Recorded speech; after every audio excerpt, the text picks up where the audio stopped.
With severe weather wreaking havoc in KwaZulu-Natal and other provinces, thousands of learners and educators have been left in limbo. Joining us via telephone line is Thirona Moodley, the Provincial Head of NAPTOSA in KZN, to discuss the immediate and long-term effects of these floods on education. Thirona, appreciate your time. Thanks for speaking to us this afternoon. Can you give us an overview of the current situation in KZN, particularly as it affects schools and learners? Well, currently, as I've been watching Newzroom Afrika giving us some live feed on what's happening in the province, the rain has been relentless throughout the night and this morning. And it is nothing compared to what we had last week, where we saw the loss of 6 people, including 3 minors. So we're expecting reports tomorrow regarding, severe damage to our school infrastructure. So let's talk about the schools that have been forced to close and how educators and learners are coping with the disruption to the academic calendar. Well, obviously school time is being disrupted because particularly the roads that are leading to the schools have become inaccessible. That was with last week. And we have had reports of classrooms that had leaks, ceilings collapsing. And just because the schools are old and the upkeep has not been all that great, there have been classes that have to be moved from there and combined with other classes because of the lack of space. So our infrastructure is taking a beating with these regular flood weather that we are experiencing in KZN. And I'm more concerned about accessibility to schools and how the learners are going to get to schools tomorrow, because lots of roads have been washed away. Watching the traffic reports, there's been mudslides on major routes that lead to the suburbs.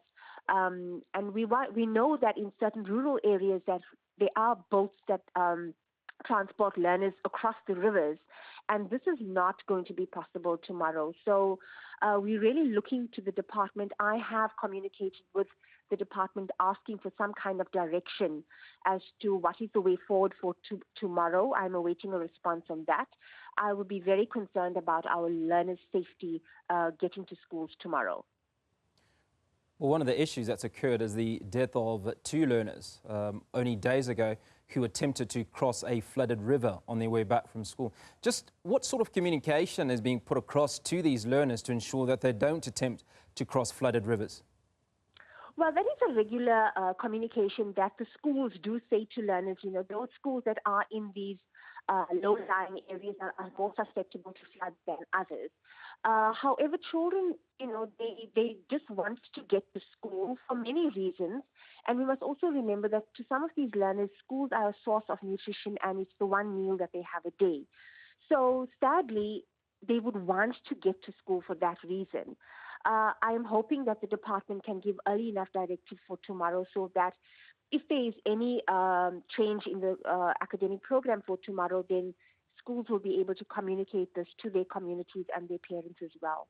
I feel tomorrow is going to be a real disaster to get our children to come to school. Let's talk about the long-term strategies that you think are necessary to make schools more resilient to climate-related disasters. The conversation in the last few years certainly has been about disaster management, but there's seldom been a conversation specifically for schools themselves. What is it that the schools need to do, or the authorities need to do, in order to make the schools themselves disaster resilient? Well, look, as NAPTOSA, we have hosted many climate change webinars last year, trying to educate our teachers in terms of the impact of climate change on our immediate environment and our lifestyles.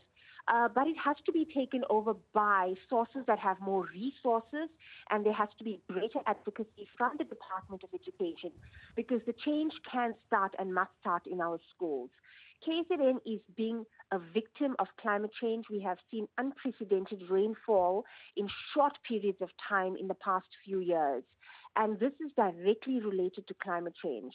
We also need to look at the municipalities that have in place strategies to keep the drains clean. We are seeing that the flooding on the road is a result of the drains not being regularly cleaned.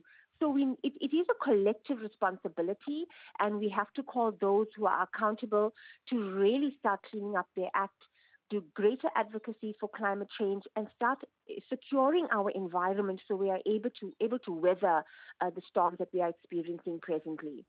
Thirona, as we wrap up, given the importance of community-driven data and disaster risk assessments, how can schools and local communities collaborate more effectively to gather and utilise this data for better preparedness?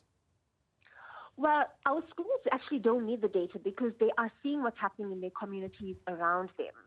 And with the communities and the schools, cleaning up around the schools, making the schools secure, ensuring that our governing bodies who are part of the communities also take care of the school buildings and infrastructure. That kind of collaboration is absolutely necessary.